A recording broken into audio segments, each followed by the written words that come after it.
참 예배라는 제목으로 말씀 증거하겠습니다. 오전에 저희 집이 텐트 치고 산다는 이야기를 하셔가지고, 여러분 추워서 텐트 치고 사는 게 아니라 텐트에서 자는 게 좋아가지고 텐트 치고 사는 거니까 걱정하지 마십시오. 오늘 우리가 구약 성경을 창세기부터 해가지고 군데군데 본문들을 보면서 지금 이스라엘 나라의 마지막까지 왔어요. 지난주에 이제 엘리야의 이야기를 했고요. 이제 그 쭉 이어지는 역사를 이제 오늘 정리하고 이제 나머지 시편이나 잠언들의 말씀들을 조금 보고 선지서들의 말씀을 조금 더 보고 그 다음 신약으로 넘어갈 겁니다. 그 외에 지금 열왕기상을 말씀으로 새벽 기도도 하고 있으니까 또 더 자세한 내용들을 함께 나누시고 싶으신 분들은 새벽에 나오시면 좋겠고요. 오늘 할 이야기는 왜 이스라엘은 심판받을 수밖에 없었는가라는 질문으로 시작합니다. 그 당시 북왕국 이스라엘의 상황은, 그러니까 여러분 좀 잠깐 정리를 하면 다윗의 아들이 누구죠? 솔로몬이죠. 솔로몬의 아들은 르호보암이라는 왕이었습니다. 르호보암이 백성들이 이제 르호보암을 찾아오죠. 왕이시여, 우리 좀 세금과 부역을 좀 가볍게 해주면 우리가 왕을 평생 섬기겠습니다 하였는데, 이 르호보암은 거기서 그냥 확 나가버리죠. 그래서 우리 아버지는 채찍으로 너희들을 다스렸지만 난 전갈로 다스릴 거야, 우리 아버지의 허리보다 내 새끼손가락이 굵고, 그러면서 막 허풍을 떨고 이 백성들을 압제합니다. 그랬더니 이제 10개 지파가 그럼 우리는 너네랑 안 살 거야 하고 북이스라엘로 갈라지고, 나머지 2개 유다와 베냐민 지파가 이제 르호보암 측에 남아있죠. 그렇게 갈라진 나라가 이제 멸망할 때까지 그냥 쭉 계속 갑니다. 그런데 이 나눠진 북이스라엘이 하나님을 떠나게 되었던 결정적인 이유는 북왕국 이스라엘의 첫 번째 왕이었던 여로보암이라는 사람이, 이 북왕국 이스라엘 사람들도 절기가 되면은 어디를 가야 돼요? 예루살렘 성전에 가서 제사를 지내야 되잖아요. 그걸 못 가게 하려고 베델과 단에 금송아지를 설치해서 그걸 섬기게 했지 않았습니까? 지난주에도 드린 말씀이죠. 그리고 그 금송아지를 섬기는 신앙이 이 북왕국이 끝날 때까지 계속됩니다. 금송아지 아니면 우상. 근데 우상을 섬긴다고 금방 망했느냐 하면 그렇지는 않아요. 이 북이스라엘도 잘 살 때가 있었습니다. 그게 이제 이 아모스의 시대에도 그랬거든요. 최고의 번영을 구가하고 있었던 상황이고, 여러분 돈이 다스리고 돈으로 이제 힘이 있고 권력이나 어떤 그런 군사력 같은 걸로 힘이 있으면 어떻게 되는지 아십니까? 그러면 하나님을 믿을 수가 없어요. 계속 그걸 섬기고 중요하게 생각해야만 그 체제가 유지될 수가 있습니다. 그래서 이 이스라엘은 계속 우상 섬기고 돈 섬기고 그렇게 하고 있는 상황이었어요. 오므리 왕이나 여로보암 2세 같은 이런 왕들은 그 당시에 유다 나라보다 훨씬 더 강력한 이 국력을 자랑하는 그런 나라를 만들었습니다. 그 당시 그 동네의 거의 지배자였어요. 뭘 할 수 있습니까, 여러분? 이게 여기서 하나님을 섬기지 않아도 세상에서 잘 살 수 있다 없다? 있다라는 거예요. 충격적인 사실 아닙니까, 여러분? 하나님을 섬기지 않고 경외하지 않는데도 이 땅에서 부자가 될 수 있고 성공할 수 있다는 거예요. 악인들도 형통할 수 있다는 거예요. 여러분, 우리가 사는 지금 시대는 어떻습니까? 하나님 없이 사는데도 잘 사는 것 같아 보이는 사람들 있으세요? 없으세요? 있죠? 오히려 정말 악한 방법들을 쓰는데 돈은 수백 수천억씩 가지고 있는 사람들이 있습니까? 없습니까? 있습니다. 이게 왜 그럴까요? 인간적인 마음으로 우리가 그럴 때 얼마나 상실감을 느껴요. 하나님, 나는 이렇게 정직하게 사는데, 하나님 앞에 사는데 이렇게 맨날 고생하는데 저 사람은 저렇게 거짓말하고 술수 쓰고 강도질을 해가지고 저렇게 잘 살면은 이거 불공평한 거 아닙니까, 하나님? 그런데 여러분, 이 사실이 우리에게 알려주는 게 있습니다. 아주 중요한 사실인데요. 그게 뭐냐 하면, 우리가 하나님을 섬기는 이유, 우리가 예수님을 믿는 이유는 세상에서 성공하고 잘 먹고 잘 살기 위해서 믿는 것이 아닙니다. 할렐루야. 할렐루야. 세상에서 못 살아도, 세상에서 인간적인 기준으로 성공하지 못해도 예수 그리스도를 믿는 믿음은 저 영생하는 하나님 나라의 시민이 되게 하고 백성이 되게 해주는 이 세상 최고의 복을 우리에게 주시는 그런 열쇠라는 것이죠. 그래서 우리는 예수님을 믿습니다. 세상에서 부와 권세를 누리려면 예배를 드리기보다는 그냥 자기가 주인이 되어서 돈을 섬기며 사는 것이 훨씬 낫습니다, 여러분. 학생들은 가서 그냥 공부나 하는 것이 훨씬 성공할 가능성이 높아지고요. 돈을 좋아하는 사람들은 지금 예배 드릴 게 아니라 가서 돈을 버는 것이 훨씬 인생에 도움이 됩니다. 가서 아르바이트라도 하면 1시간에 1,000원이라도 받잖아요. 헌금을 드리지 않고 우리가 잘 모으면 아마 1년이면 상당히 많은 돈을 모으게 될 것입니다. 보험도 한두 개는 더 들으실 수 있을 거예요. 그러나 그렇게 쌓았던 이 부와 권세가, 북이스라엘의 그 부와 권세가 어떻게 되었는가? 그게 이제 오늘 우리가 생각해 볼 이야기예요. 북왕국 이스라엘에 아수르라는 나라가 쳐들어왔을 때에 완전히 모두 남김없이 파괴되고 다 잃어버리고요. 그리고 자기 민족의 어떤 혈통마저 불분명해질 정도로 그런 혼혈 민족이 되어서 나중에 유대인들이 사마리아인이라고 멸시하는 그런 지경에 처해 버렸습니다. 부와 권세만 잃어버린 게 아니라 민족적인 정체성까지 다 잃어버려버린, 그게 이제 북이스라엘에 임한 심판이었어요. 그러나 하나님은 무작정 심판하고 멸망시켜버리신 것이 아닙니다. 계속해서 이 북이스라엘 왕국에 경고를 보내셨는데 그 중에 한 명이 오늘 우리가 읽은 성경의 아모스라는 사람입니다. 아모스는 원래 선지자가 아니에요. 이 사람은 드고아라는 마을에서 양을 키우고 뽕나무를 재배하는 그런 목자요 농부였습니다. 근데 하나님이 갑자기 이 사람을 부르세요. 평범했던 그 사람을 부르셔가지고 이스라엘의 어떤 경고의 메시지를 선포하게 하십니다. 그 당시 부와 권세를 누리고 있던 사람들은 대부분 왕족, 귀족들이었어요. 2장 6절에서 8절에 나오는 내용들인데요, 이 사람들이 어떻게 살고 있었느냐 하면 한번 찾아보겠습니다. 2장 6절에서 8절이요. 같이 읽죠. 시작.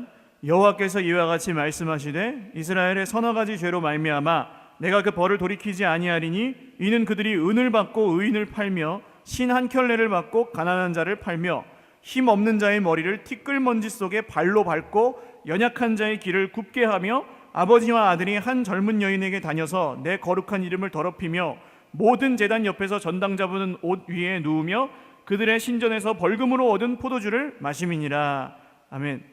이 약한 자들을 압제하고 가난한 사람들을 괴롭히고 막 그렇게 했는데 그 목적이 뭐였냐면 자기들이 잘 살기 위해서, 하나님의 법을 거절하고 막 음행하고 우상을 숭배하였는데 그 이유가 뭐냐면 내가 주인 되는 삶을, 나만 잘 먹고 잘 살면 끝나는 그런 삶을 살기 위해서 이 사람들이 이렇게 하였습니다. 아모스가 이런 사람들에게 하나님의 심판을 외쳤는데 이스라엘 사람들은 어떻게 했냐면요, 아모스에게 이렇게 말했습니다. 7장을 한번 가보시죠. 7장 12절이요. 7장 12절 읽겠습니다. 시작. 아마샤가 또 아모스에게 이르되 선견자야, 너는 유다 땅으로 도망하여 가서 거기에서나 떡을 먹으며 거기에서나 예언하고. 아멘. 이 아마샤라는 사람은 베델의 금송아지를 섬기는 거짓 제사장이었습니다. 이 사람이 아모스에게, 아모스야, 귀 아프다, 여기서 예언하지 말고 여기서 하나님 말씀 전하지 말고 저 유다로 넘어가가지고 거기서 먹고 살면서 거기서나 해, 우리는 안 들을 거야 하고 거절하였어요. 결국 이 돌아오지 않은, 하나님께 돌아오지 않은 이 이스라엘은 심판과 멸망을 당하게 되었습니다. 이스라엘 백성들은 자기들의 이런 모습에도 불구하고 자기들이 섬기는 금송아지가 하나님이라고 생각했어요. 그리고 그 하나님의 날에 구원을 받을 거라고 굳게 믿고 있었습니다. 그 하나님의 날이 뭐냐면 하나님이 자기들 편에 서서 아수르든 애굽이든 블레셋이든 어떤 이방 나라의 이 압제나 공격에도 불구하고 우리를 지켜줄 것이다, 하나님이 우리 편이니까 우리가 이길 거다, 이런 믿음이 이 하나님의 날, 여호와의 날에 대한 그런 믿음이었습니다. 예수님 시대의 유대인들도 비슷했죠. 자기들은 택한 민족이라고 생각하고 하나님의 백성이라고 생각하니까 당연히 그냥 천국은 떼놓은 당상이고 저 지옥의 불쏘시개 같은 이방인들은 정말 아무것도 아니고 우리만 하나님의 백성이다, 이런 어떤 자부심 안에 신앙의 거칠애나 형식 같은 건 있었지만 마음이 없고 중심이 없고 하나님을 향한 사랑이 없고 가장 중요한 것은 삶이 없었다는 것입니다. 오늘날 예수님을 믿는 우리의 믿음은 어떤가요? 우리는 이미 예수님을 믿음으로 온전하게 구원을 받았습니다. 할렐루야. 우리가 더 이상 할 게 있어요, 없어요? 없습니다. 할 게 있는 것 같이 앉아 계신데, 여러분, 할 게 없습니다. 할렐루야. 우리의 구원을 위해서 우리가 할 수 있는 것도 없고 더 이상 할 것도 없어요. 예수님을 믿음으로 이미 구원 받았습니다. 아멘. 그러나 너는 어떤 예수님을 믿고 있느냐? 이게 성경이 늘 우리에게 하는 질문이에요. 네 믿음은 어떤 믿음이냐? 이게 성경이 계속해서 우리에게 물어보고 있는 겁니다. 어디다 물어볼까요? 우리의 머릿속에 있는 성경 지식에다 물어볼까요? 그렇지 않습니다. 삶에다가 물어보는 거죠. 진짜 그렇게 믿는 대로 사는지를 성경이 늘 우리에게 물어본다는 거예요. 우리의 믿음이 성경에 하나님이 말씀하신 예수님을 믿는 참 믿음이라는 사실을 우리가 어떻게 증명하며 살 것인가? 그게 이제 우리의 숙제라는 거죠. 이스라엘 백성들도 금송아지를 믿었지만 자기들이 하나님을 믿고 있다고 착각하였습니다. 예수님 시대의 유대인들도 형식화된 율법을 믿었지만 자기들이 하나님을 믿고 있다고 착각했어요. 그게 어떻게 드러났습니까? 하나님을 믿는다고 하면서도 돈을 섬기고, 하나님을 믿는다고 하면서도 약한 자를 핍박하고, 가난한 자를 압제하고, 과부의 가산을 삼키며 이런 이야기들이 나오죠. 하나님의 말씀에는 관심이 없고 자기의 부와 명예만을 추구하다 보니 내가 믿고 싶은 말씀은 믿지만 내가 믿기 싫은 말씀, 예수 그리스도가 하나님의 아들이고 세상을 구원하실 온 세상의 구주시라는 그 말씀은 믿지 않고 거절했습니다. 그게 예수님 시대의 유대인들의 삶의 모습이었거든요. 이 사람들은, 여러분, 바리새인들이, 성경의 바리새인들이 이렇게 막 진짜 겉다르고 속다른 그런 사람들이 아니에요. 진짜 율법을 목숨 걸고 한번 지켜보자, 그런 운동으로 시작된 게 바리새 운동입니다. 그러니까 이 사람들은요, 우리는 이제 딱 소득이 생기면 고민을 하잖아요. 이제 하나님, 이걸 새 전으로 계산해 갖고 드려야 됩니까? 새 후로 계산해서 드려야 됩니까? 이런 고민이 탁 시작되고, 막 액수가 커지면은 더 어렵죠. 부동산을 이제 매매해 가지고 차익이 이만큼 생겼는데, 하나님, 이건 100만 원, 1000만 원 단위가 돼버리니까 어떻게 할까요, 하나님? 이런 고민들을 우리가 하는데, 그 바리새인들은 어떻게 했냐면요, 뭐가 그냥 딱 생기면 돈뿐만이 아니라 배추 한 통이 들어왔다 그러면 배추를 10분의 1을 탁 잘라갖고 드리고, 그런 정도로 거의 목숨 걸고 지켰습니다, 율법을. 대단한 사람들이죠. 이 사람들은 절기도 지키고 예배도 드렸습니다. 수많은 제물을 드렸고 번제와 소제로 하나님 앞에 나아갔어요. 그런데 하나님이 뭐라고 하셨는지 한번 보겠습니다. 다시 5장으로 돌아오셔서요, 21절에서 23절까지 말씀 한번 읽어보시죠. 시작. 내가 너희 절기들을 미워하여 멸시하며 너희 성회들을 기뻐하지 아니하나니 너희가 내게 번제나 소제를 드릴지라도 내가 받지 아니할 것이요 너희의 살진 희생의 화목제도 내가 돌아보지 아니하리라. 내 노랫소리를 내 앞에서 그칠지어다. 내 비파소리도 내가 듣지 아니하리라. 아멘. 하나님이 왜 이렇게 말씀하십니까? 예배 모임이 없는 게 문제가 아니었어요. 제물을 안 드렸기 때문에 문제가 아니었고, 절기를 지키지 않아서 문제가 아니었다는 것입니다. 노래를 하지 않아서 문제가 아니었어요. 우리가 여기서 스스로에게 던져야 될 질문이 바로 이것입니다. 그러면 하나님께 드리는 참 예배는 무엇인가? 주일날 시간이 되면 모였다가 시간이 끝나면 집에 가는 것이 우리가 드리는 예배인가? 물론 중요합니다, 여러분. 우리가 함께 모여서 드리는 예배는 너무나 중요해요. 그러나 단순히 그냥 우리의 몸이 이 자리에 왔다가 그냥 가는 것을 예배라고 할 수 있는가? 저는 이걸 어떻게 배웠냐 하면요, 부끄러운 고백이지만 저는 이전에는 설교를 했고 이전에는 교회에서 일을 했습니다.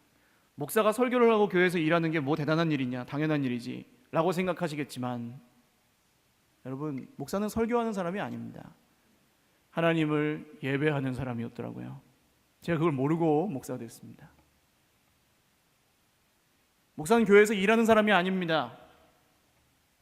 하나님의 말씀을 정말 순종하는 그리스도인, 그리고 정말 목숨 걸고 양무리들을 사랑해야만 되는 사람이 목사더라고요.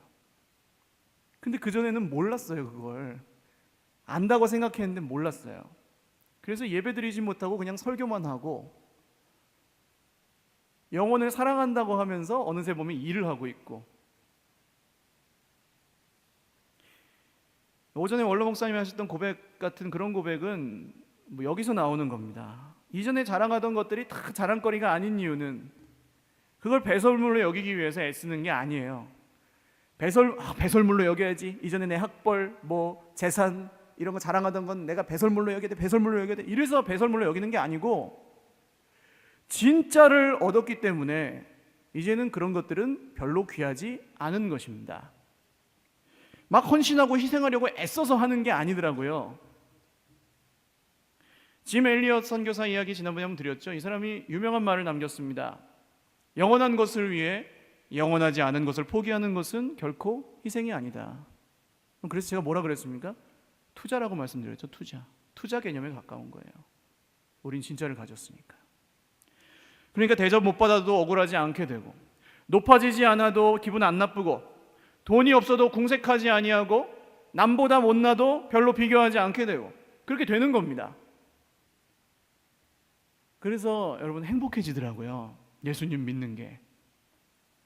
전에 저한테 어떤 목사님이 물어보시더라고요.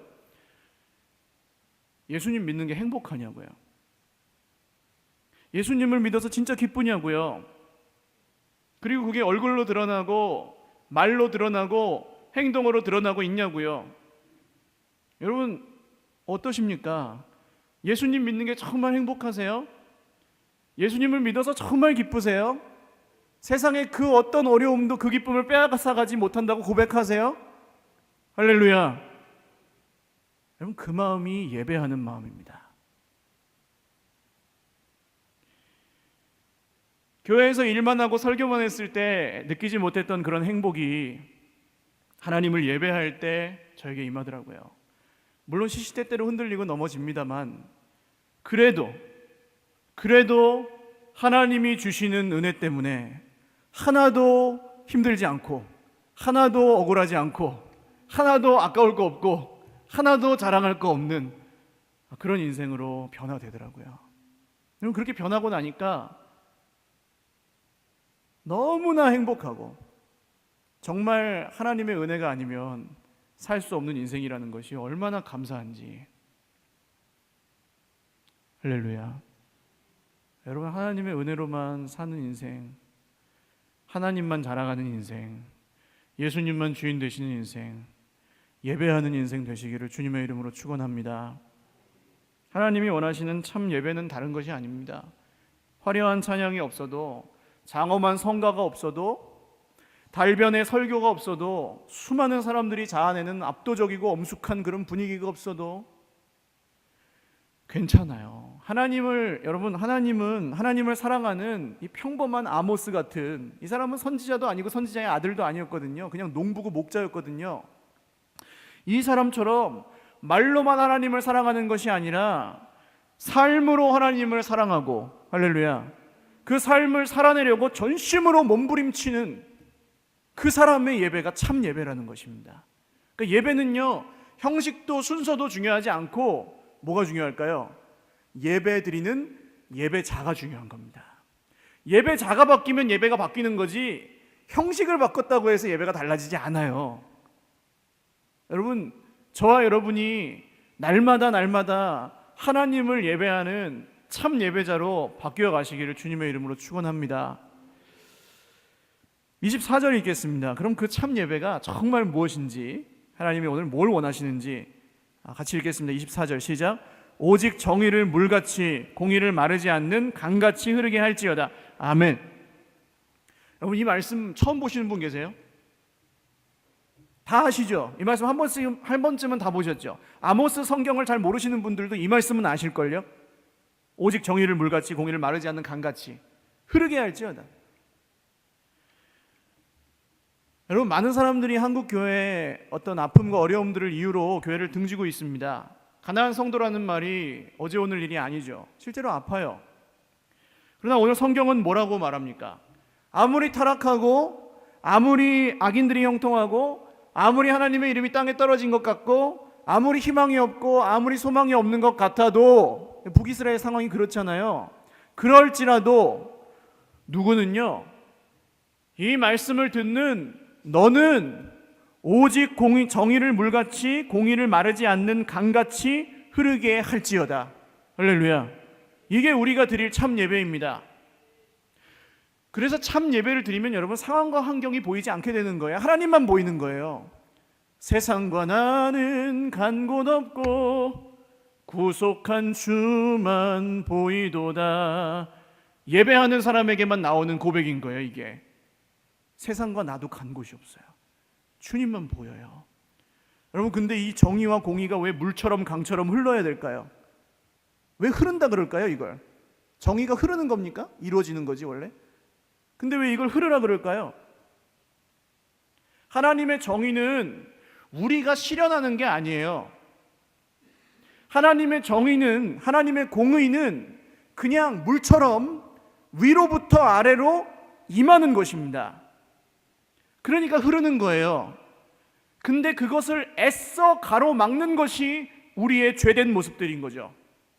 막을 수 없는 그것을 막고 자기가 주인이 되어서 그냥 깨뜨리려고 하고, 거기서 이 세상의 깨어짐이, 교회의 아픔들이, 예수님을 믿는다고 하지만 전혀 믿는 사람처럼 살지 않는 모습들이 거기서 나오는 거죠. 그러나 그런 우리를 불쌍히 여기사 누가 오셨습니까? 예수님이 오신 거잖아요. 그래서 여러분, 이 하나님의 의는 참 예배를 드리는 가운데 오직 예수님을 통해 경험이 되는 것이고, 할렐루야. 그리고 그 예배를 드리면 삶이 달라질 수밖에 없고, 그런 예배를 드리면 가정이 회복될 수밖에 없고, 그런 예배를 드리면 정말 천국을 경험하게 되고 행동과 삶과 말과 인격이 다 변화될 수밖에 없는 거예요. 그런 사람들이 모이는 곳이 교회인 겁니다. 예배하는 사람들. 이 하나님, 마르지 않는 하나님의 정의와 정말 마르지 않는 강 같은 하나님의 공의가 흘러 넘치는 곳이 예배의 자리라는 거예요. 하나님의 의는 무엇입니까? 하나님의 의는 의가 없는 자라도, 무능한 자라도 오직 모든 은혜로 말미암아 구원을 얻게 하시는 예수 그리스도의 이름을 믿음으로 구원받게 하시는 것이 하나님의 의입니다.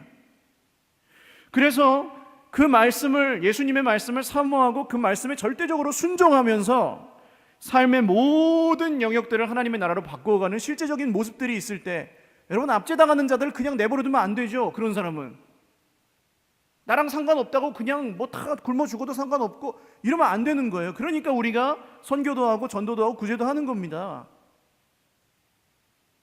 그래서 깨어진 이 세상 전체를 하나님과 화목되게 하는 그 복되고 복된 제사장의 직분을 드고와 선지자, 드고와 출신의 목자요 뽕나무 키우던 농부였던 사람이 그 역할을 했던 것처럼 그리스도 안에서 우리 모두가 그 역할을 하는 것이, 이게 만인 제사장이죠. 누가 높냐, 뭐 제사장이 누가 으뜸이냐, 이 얘기가 만인 제사장이 아니고, 누가 교회의 주인이냐 그 얘기가 아니고, 온 세상이, 깨어진 온 세상을 하나님과 화목하게 하는 그 제사장의 직분을 우리가 그리스도 안에서 받았는데, 모든 사람이 그 역할을 자기 인생에서 하며 살면, 그럼 그게 하나님의 나라가 실현되는 방법이라는 것입니다. 이게 뭐예요, 여러분? 요약하면 두 글자로 복음입니다. 복음. 복음은 나한테만 복음이 아니고 온 세상을 구원하시는 하나님의 기쁜 소식이죠. 그래서 복음이 다고, 복음이면 충분한 것입니다. 다른 것은 필요 없는 것이고, 그 복음의 빛 아래서 다른 것들은 그냥 배설물로 여기지 않아도 배설물처럼 되는 거예요. 그러니까 그런 사람이 봉사하고 헌신하는 거죠.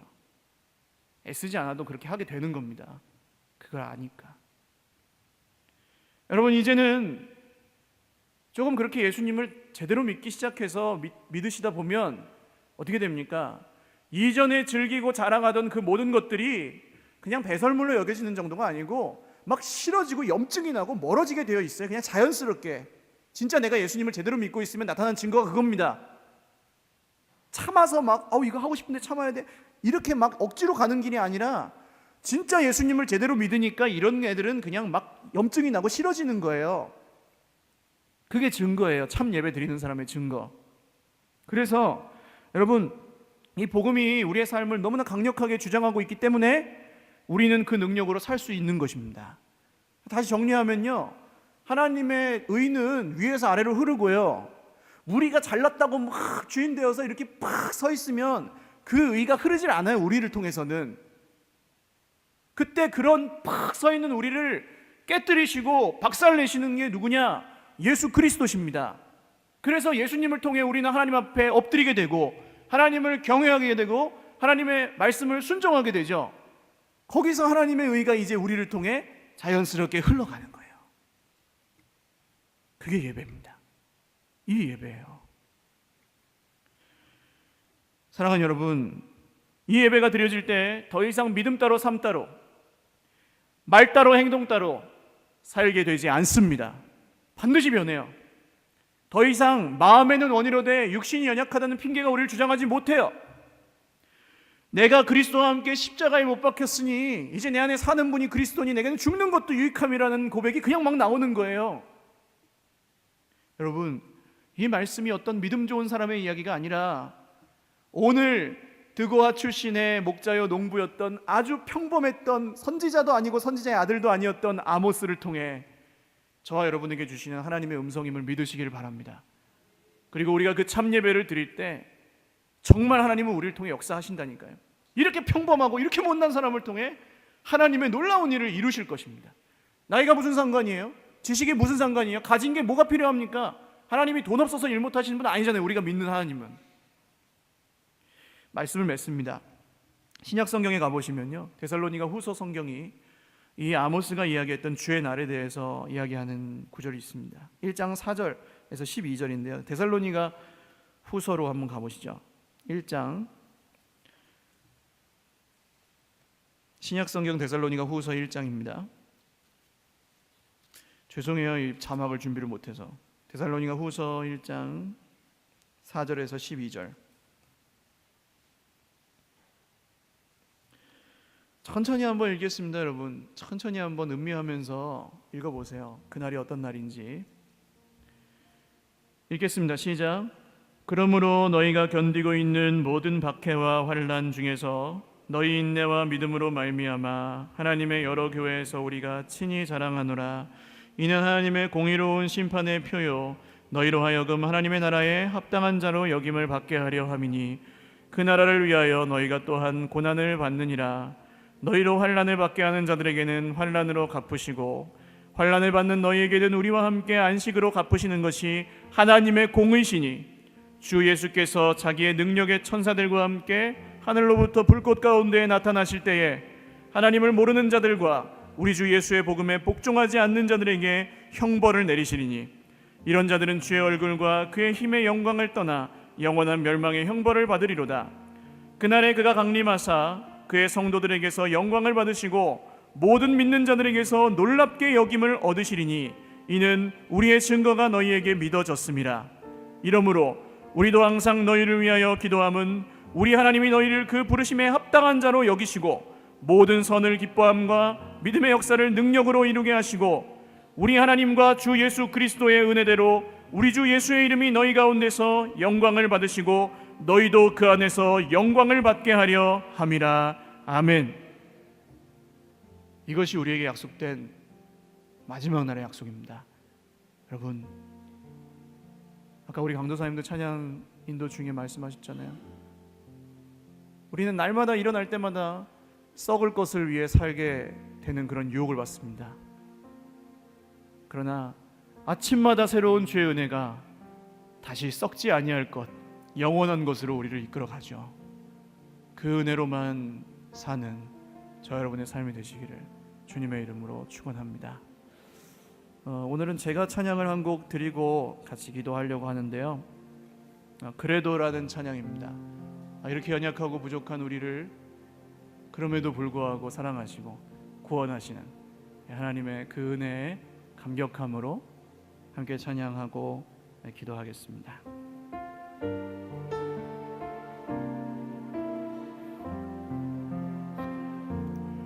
네가 나를 떠나가도 그래도 나는 너를 떠나지 떠나지 않으며 네가 나를 버려도 그래도 나는 너를 버리지 아니하리라. 네가 나를 떠나가도 그래도 나는 너를 떠나지 않으며 네가 나를 버려도 그래도 나는 너를 버리지 아니하리라. 네가 나를 사랑하지 않아도 그래도 나는 너를 사랑하며 내가 지은 죄 많으나 그래도 나는 너를 용서하리라. 네가 천하고 미련하나 그래도 나는 너를 받으리라. 네가 천하고 미련하나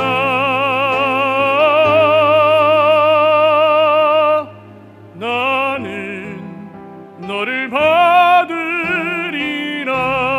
받으리라. 기도하겠습니다.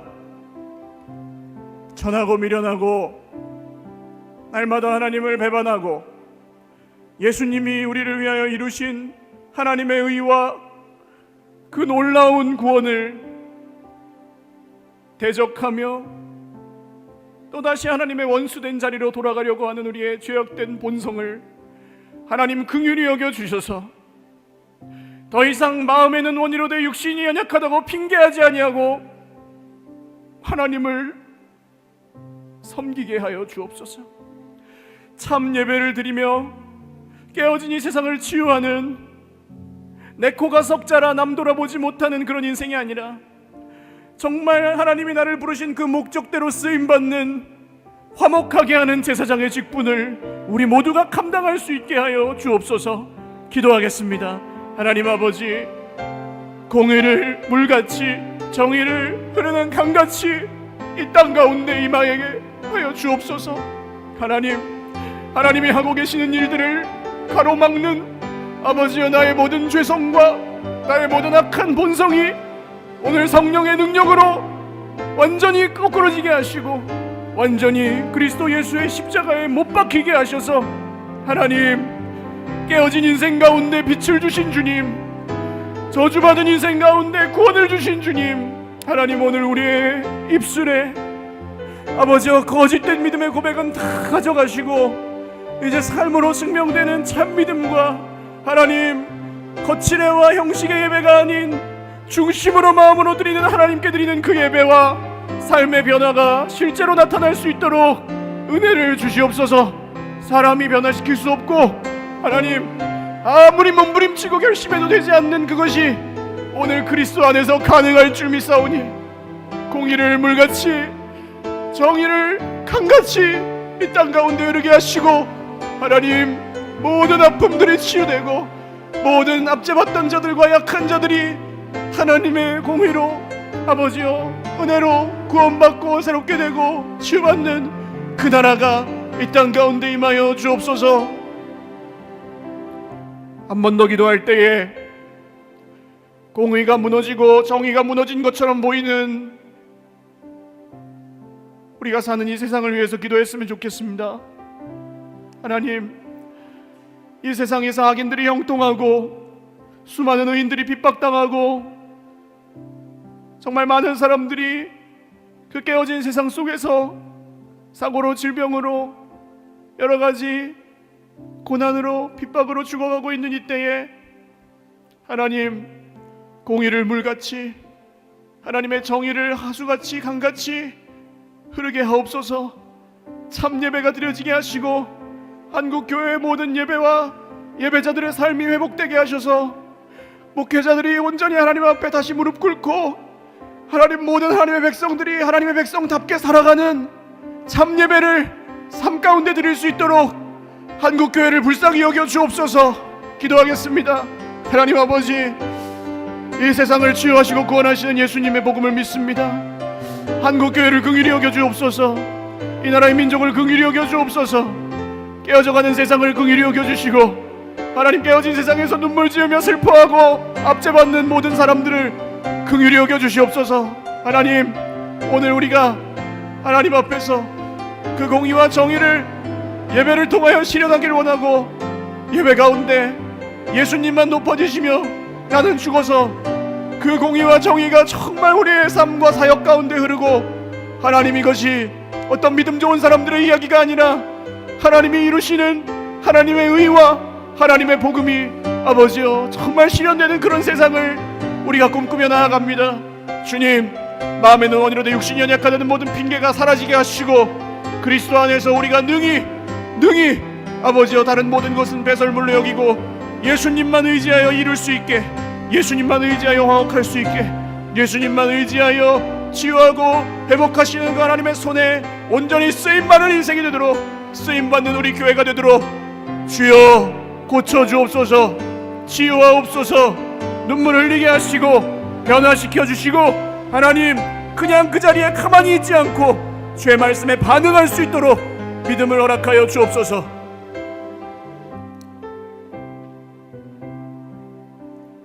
존귀하신 하나님, 결심해도 되지 않고 노력해도 되지 않는 하나님 앞에 나아가는 예배를 그리스도 안에서 드릴 수 있게 하여 주심을 감사합니다. 그러나 우리의 말과 행동이 너무 달랐고 우리의 믿음과 우리의 삶이 너무 달랐고 입술로는 하나님을 사랑한다고 하지만 사랑스럽지 않은 형제는 사랑하지 않았고 불평할 만한 상황에서는 불평했고 모든 하나님의 정의와 공의가 무너진 곳에서 그것을 다시 회복하려는 어떤 노력도 하지 않고 그저 나만을 위하여 살아갔던 이전의 모습들을 회개합니다. 하나님, 이 나라의 민족을 긍휼히 여겨주시고 이 깨어진 세상을 치유하여 주옵소서. 하나님의 공의와 정의가 물처럼 강처럼 흐르게 하시고 모든 것이 회복되어 하나님, 정말 하나님의 나라가 이 땅에 임하게 하여 주옵소서. 하나님, 한국교회가 이 일에 쓰시는 하나님의 도구가 되어서 끝날 주님 오실 때까지 그 사명을 잘 감당할 수 있도록 모든 목회자들과 하나님 또한 모든 주의 백성들, 형제 자매들이 주 안에서 하나 되게 하시고 말씀에 순종하게 하시며 모두가 겸손하게 하시고 하나님의 준엄한 그 심판의 메시지 앞에서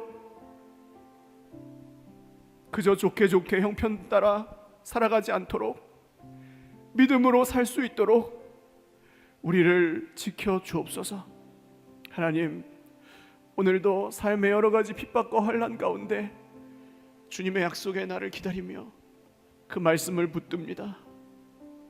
환난을 당하나 안식으로 갚으시고 핍박을 당하나 면류관으로 갚으실 그 주님의 영광의 날을 기대하며 주의 백성들이 살아갈 때에 오늘 외롭지만, 오늘 힘들지만, 오늘 괴롭지만, 때로는 억울하고, 때로는 무시당하고, 때로는 가난하고, 때로는 약하고, 때로는 병들고, 때로는 남과 나를 비교하며 마음이 너무나 어렵고, 하나님, 그 모든 어려움 가운데 일어나 떨치고 일어나 빛이 되고 소금이 되는 모든 주의 백성들이 되게 하여 주시옵소서. 이루실 주님을 신뢰합니다. 감사하고 예수님의 이름으로 기도합니다. 아멘.